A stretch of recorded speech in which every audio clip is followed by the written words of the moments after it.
हाँ जी भाई जी। संतोष जी, मान लिया आप राधे श्याम जी बाहर आ जाए। राम राम जी, राम राम। राम राम जी, कैसे हो? बढ़िया सर, बढ़िया। मैं ये कह रहा हूँ, राधे श्याम जी मान ली केस जीत के बाहर आ जाए, जी लोगों का पैसा लौटाएं जी और कंपनी चलाएं, जी। तो आपको खुशी होगी क्या? बहुत ज्यादा। मेरे से ज्यादा कौन परेशान है इस दुनिया में कि मैं खुश नहीं होऊंगा।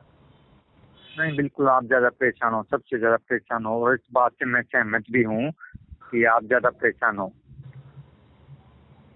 तो फिर ये कोशिश करने, राधे श्याम जी जो कोशिश करने लग रहे हैं जी बाहर आने के लिए, जी।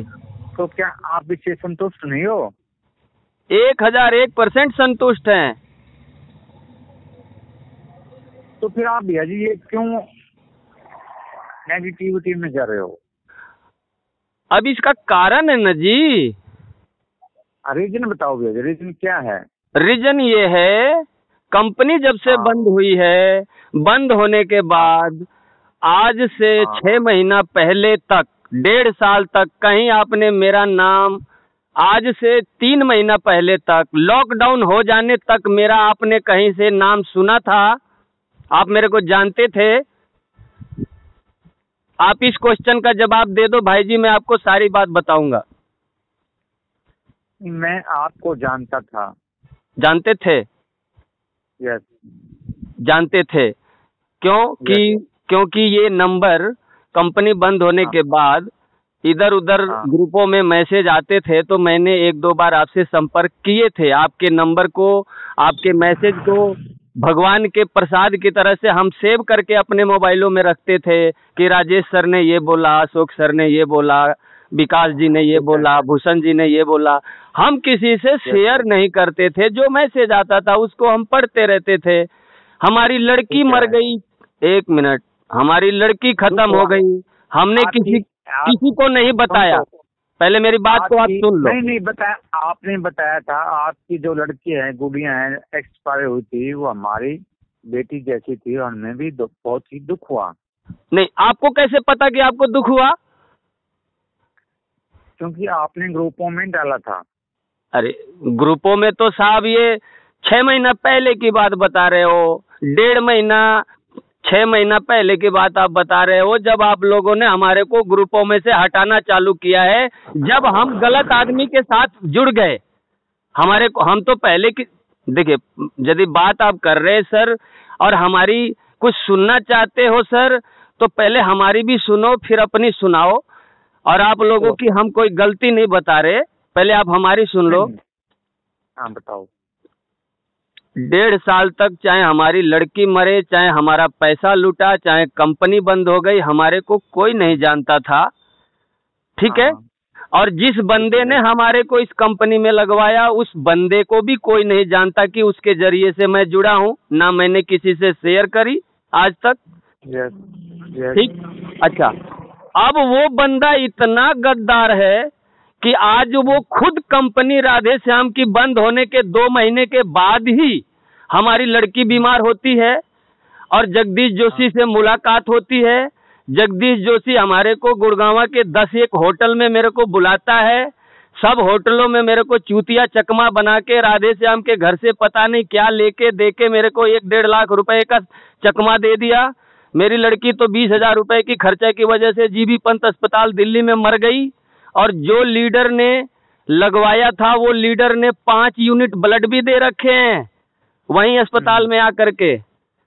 ठीक है, अच्छा। 20 सिर्फ ब्रेन का ऑपरेशन का 30-35 हजार रुपए का खर्चा था, वो वहन नहीं कर पाया, लड़की खत्म हो गई। चलो वो मैटर अलग हो गया, हमारी भविष्य के लिए संयोजन हमारे साथ नहीं देना था उसको। चलो, वो लीडर, एक मिनट सुनिए। वो लीडर साला हमारे सामने तो यूं कहता था, कभी नाम सुना होगा तो सुन लो, निर्दोष कुमार नाम है, मानिक चंद नाम है और सुभाष नाम है, 3 बंदे हैं वो। ठीक है जी। और ये तीनों के तीनों जगदीश जोशी के चेले हैं। ठीक है। और राधे श्याम जी के परिवार से मेरे लिए मदद आया था नहीं आया था, मेरे को पैसा देने के नाम पे चकमा दे करके मेरे को इन लोगों ने चूतिया बनाया होटलों में, गुड़गांव में 10 होटलों में चक्कर कटवाया। उसके बाद से इन लोगों ने तुरंत अपनी कंपनी खोल के स्टैंड कर लिया। राधे श्याम की राधे श्याम जी की कंपनी बंद होने के ठीक तीसरे या चौथे महीने में इसकी कंपनी स्टैंड हो गई थी, जबकि वो ये बोलता है कि मैं 23.5 करोड़ रुपए का बिजनेस दिया था राधे श्याम जी को। तो उसको क्या राधे श्याम के ऊपर भरोसा नहीं था कि उसने कंपनी 3 महीने बाद ही स्टैंड कर ली उसने? अच्छा, एक मिनट। और कंपनी तो स्टैंड कर ली, पर हम जैसे भाइयों को उसको हमारे अपने साथ नहीं रखना चाहिए था क्या? हम उसी के तो डाउनलाइन थे, आज भी उसको हमारी जरूरत नहीं है। जितने लोगों ने उसके साथ पैसा लगाया निर्दोष कुमार के साथ, उसको वो अपने साथ नहीं रखा। वो नए नए फिर चेले ढूंढ लिए और फिर से अपनी कंपनी खोज स्टैंड कर ली, और जगदीश जोशी उसको पूरा पूरा साथ दिया। चलो, ये मैटर खत्म हुआ। उसके बीच में मेरा बाप मर गया। बाप भी मर जाने के बाद भी मैं किसी को खबर नहीं दिया। मैं कहाँ गलत वे में फंस गया भाई जी, मेरे को संगठन के लोग मिल गए। ठीक है, संगठन के लोग मिल गए, संगठन वालों के साथ में लग गया। मेरे को तो ये लगा भाई, मेरे को तो दुनिया में कोई दिख नहीं रहा, ना मैनेजमेंट दिख रही, ना मेरा लीडर दिख रहा, ना मेरा बाप रहा, और ना मेरी जवान लड़की रही। मेरा तो सारा दुनिया ही लूट गया। धरती पे मैं पैर रखूं किधर? तो मुझे दिखा कि भाई ये संगठन वाले लोग कहीं कुछ कर देंगे, ये साथ दे देंगे, लेकिन ये संगठन वाले लोग भी खून निकाल के बेच लिए मेरा। जब सोशल मीडिया पे मेरा नाम चला, सोशल मीडिया के लोग मेरे को जानने लगे, आपके बारे में मैं जाना, अशोक बिश्नोई के बारे में जाना, भूषण चौधरी के बारे में जाना, विकास यादव के बारे में जाना, सुनील आर्या के बारे में जाना, लोगों ने मेरे को फोन कर करके धमकी देने लगे। अब बताओ जी, मेरी क्या गलती है? नहीं, किसने आपको धमकी दी? वो तो देखो जी, मेरे पास सारा ब्यौरा है। राधे श्याम जी आएंगे, मैं देखूंगा। देखो जी सुनो, मेरी 4 ही बेटी है, मैं 48 ईयर का 48 साल का हूँ, और मेरा कोई परिवार नहीं है। मेरी एक बूढ़ी माँ है और 3 बेटी है। राधे श्याम के आते ही मैं राधे श्याम के घर पहुंचूंगा और देखूंगा राधे श्याम जी के कितने बड़े बड़े गुंडे लोग हैं, और मैंने पैसे राधे श्याम जी की कंपनी में लगाए थे क्या दादागिरी गुंडागर्दी का धमकी खाने के लिए क्या? आप मानते हो इस बात को? हम गरीब भाई, चाहे कोई भी अमीर भाई, अपने बिजनेस वे के लिए, अपने पैसे कमाने के लिए पैसे लगाए थे ना जी। संतोष भाई, हाँ, ये राधे श्याम जी की कंपनी है, यदि इस कंपनी में आपने पैसे लगाए हैं जी, और अगर कोई भी व्यक्ति यदि आपको धमकी देता है जी, जिसको शायद हम नहीं जानते, राधे श्याम भी नहीं जानते होंगे, तो उसका जिम्मेवार कौन है? वैसे आप हमारे को बताते भी नहीं, आप हमारे को बताएं तो हम उसको फिर अब आप देखो भाई जी, आपने 1001% बात पॉइंट बिल्कुल सही बोला। आज ही अभी 2 घंटा पहले अशोक बिश्नोई साहब का फोन आया, और आज ही आपका फोन आया, और इसके पहले मैंने आपको 100 दफा फोन किया है, अशोक बिश्नोई साहब को भी फोन किया है, लेकिन आप लोगों ने फोन नहीं उठाया है। जगदीश जोशी मेरे को खूब ही अच्छे तरीके से जानता है, नीचे से लेके ऊपर तक। उसने तो मेरे को मारनी थी, वो मेरी मार लिया। अब रही बात विकास यादव की और सुनील आर्या की, जिन बंदों ने कभी फोन पे भी बात नहीं करी है, और कभी मतलब पर्सनल मेरा कभी दुख सुख भी नहीं सुना है, लेकिन वैसे फोन पे अगलों ने ऐसी ऐसी धमकी दे रखी है कि जैसे हमने कोई राधे श्याम की संपत्ति लेके मैं बैठा हूँ। हैं? नहीं, धमकी किसने दे रखी है?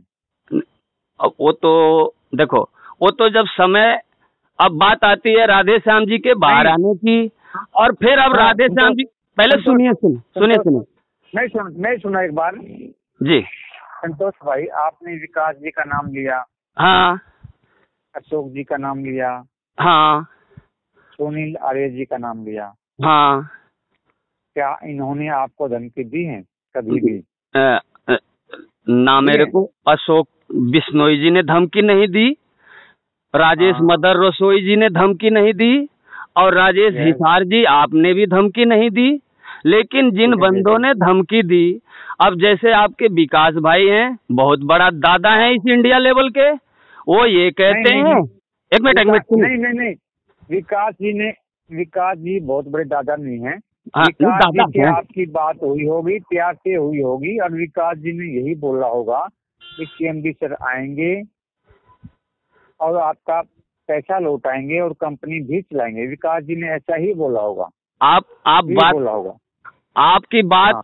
ये मैं रिकॉर्ड कर रहा हूँ और आप भी रिकॉर्ड कर लो। और हाँ। मैं आपको ये बता रहा हूँ कि पैसा मिलना दूर की बात है और राधे श्याम का आना जाना भी अभी टाइम लगने की बात है।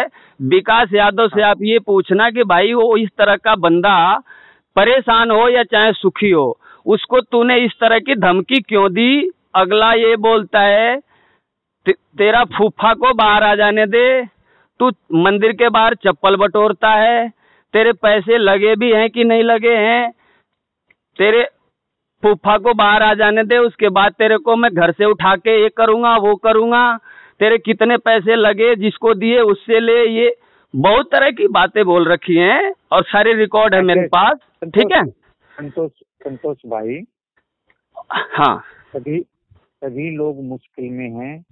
मैं भी हूँ, अशोक भाई भी है, विकास भाई भी मुश्किल में हैं। उनके पैसे भी लगे हुए हैं, विकास जी के भी लगे हुए हैं, अशोक जी के पैसे भी लगे हुए हैं, राजेश मदर रसोई के पैसे भी लगे हुए हैं जी। समझिए आप जी। हम सभी कोशिश कर रहे हैं कि हमारे भाई राधे श्याम जी बाहर आए। हाँ ठीक है। सभी का आप कंपनी चलाएं और हम सभी का पैसा लौटाएं। तो आप ये बता दीजिए कि मैं कहाँ पे हस्तक्षेप कर दिया हूँ कि राधे श्याम जी बाहर ना आए, ये बताइए।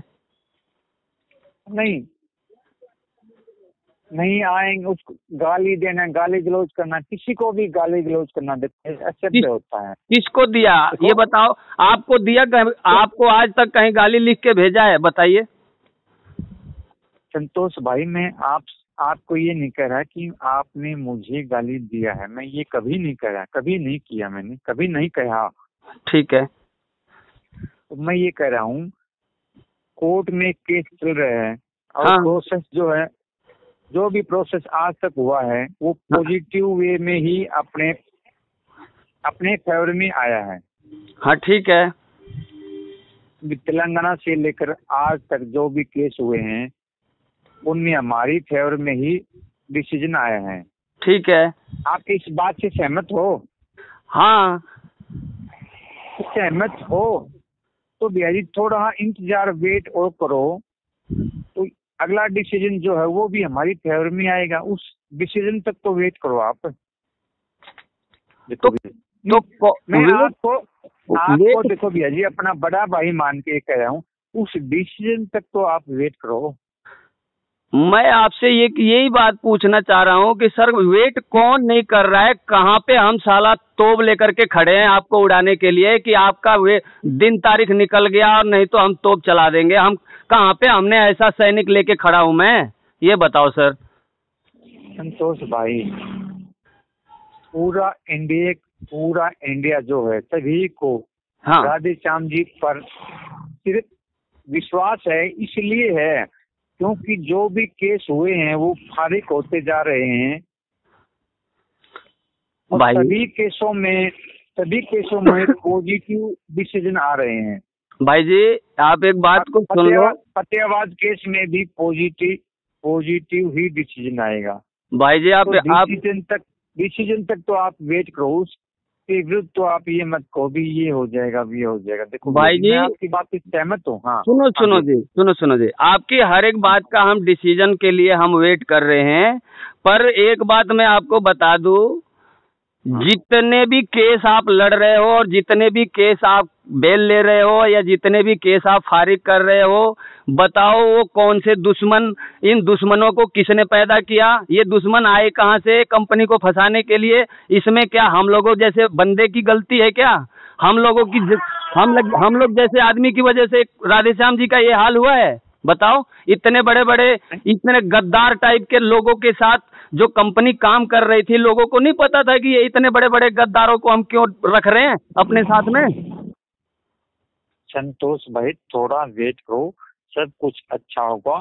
सीएमडी सर भी बाहर आएंगे और जो भी लोग पॉजिटिविटी में हैं वो सभी सीएमडी सर के लिए ही नहीं, आप भाइयों के लिए भी काम कर रहे हैं, ताकि आप भाइयों का पैसा मिले, कंपनी चले और सीएमडी सर भी बाहर आए। सीएमडी सर बाहर आएंगे तो ही कंपनी चलेगी और आप भाइयों का पैसा लौटाया जाएगा। वो तो आपकी बात हाँ। वो तो आपकी बात ठीक है, लेकिन आप एक क्वेश्चन का ये जवाब दे दो कि जिन लीडरों ने पैसा कमाया और वो अलग अलग अपनी कंपनियां खोल के चला रहे हैं, क्या वो चाहता है कि राधेश्याम जी बाहर आए? वो चाहता है? देखो भैया जी, लाखों लोग हैं, सभी के मन की बात तो मैं नहीं कह सकता भी कौन क्या चाहता है, लेकिन जो भी सीएमडी सर के लिए विकास यादव है, मदर रसोई हैं, अशोक बिश्नोई जी हैं, यहाँ तक कि कोई भी लगा ले तो सभी पॉजिटिविटी में हैं और पॉजिटिव वे में ही कार्य कर रहे हैं। तो आप लोगों के लिए ही कर रहे हैं, तो आप लोगों के लिए ही कर रहे हैं कि आप लोग एक मुसीबत में हो, आप लोगों का पैसा लगा हुआ है, जल्द से जल्द आप लोगों का पैसा मिले, सीएमडी से बाहर आए, कंपनी चले, इसी वे में वो कार्य करेंगे भैया जी। देखो भाई जी, आप तो 2 साल से लगे हुए हो, पांचों भाई पॉजिटिव वे में संभाल रहे हो दुनिया को, लेकिन हम जैसे भाई मर रहे हैं और हम जैसे भाइयों का परिवार मर रहा है, जैसे बहुत सारे दुखी लोग हैं, इनका कौन है? जो बंदे लीडर पैसा ले करके पता नहीं राधेश्याम जी की कंपनी में लगाया भी है कि नहीं लगाया, कि खा गया, ऊपर से हमारे को उल्टी उल्टी धमकियां मिल रही हैं, ऐसा क्यों? संतोष भाई, हाँ, आपको धमकी कौन दे रहा है उसका आपने मुझे नाम भी नहीं बताया। बता तो दिया आपको। अब सुनील आर्या और विकास यादव से इतना बड़ा दादा है कौन इस दुनिया के अंदर? क्योंकि राधेश्याम जी ने पैसा राधेश्याम जी ने कंपनी चलाया, इतने बड़े दादाओं को रखा है, धमकी देकर हमारे मुंह को बंद करोगे आप, और हमारे इधर साले बच्चे और माँ और बाप मर रहे हैं और हमारे मुंह को आप लोग बंद कर रहे हो धमकी दे करके कि साले तेरे को घर से उठा लेंगे, तेरे को उड़ा देंगे, तेरे को ये कर देंगे, तेरे को वो कर देंगे। मतलब भाई हम अब क्या करें? किसके घर जाके रोएं, किसके साथ जाके रोएं, किसके पास जाके कहें? बताओ। आज 2 साल बाद तो साहब आपके फोन आए, यदि कोई मेरे से गलती हो गई जिसकी वजह से आपके फोन आए। अभी 2 घंटा पहले अशोक बिश्नोई साहब के फोन आए। अब बताओ, 2 साल से मैं कुहक रहा हूं अपने दर्द से और आप लोग मजे ले रहे हो। आप मैनेजमेंट अपने आप को बोल रहे हो और किसी के घर में 1 मौत, 2 मौत, 3 मौत हो जाए आप लोगों को खबर ही नहीं है। हम साला दुनिया में ढोल पीट रहे हैं कि भाई मेरी माँ मर गई, मेरा